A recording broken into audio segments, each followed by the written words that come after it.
台中雾峰消防分队的队员陈进宏改良到高级的救护器材箱，而且摕到专利，让这救护的过程更加顺流通透。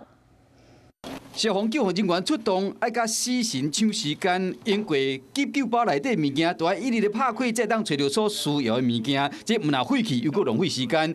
雾峰消防员陈进宏研究改良后，得到专利。就是一打开之后，就全部的东西都看得到，就不用一包一包的找，然后在收的时候也可以一次性就是把它全部收起来这样子。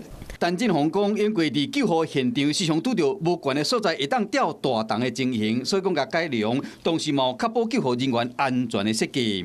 可能放在自己的肩膀上，或者是放在患者身上，那其实它的高度也不太够，然后操作起来也不太流畅。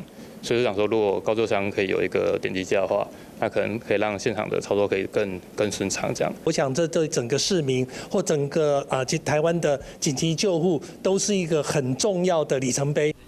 为实际案例做分析，头一摆用药的时间甲现场停留的时间，平均会当缩短1分钟至2分钟。对着到病院进前都已经无开的患者来讲，会当提升救护的品质。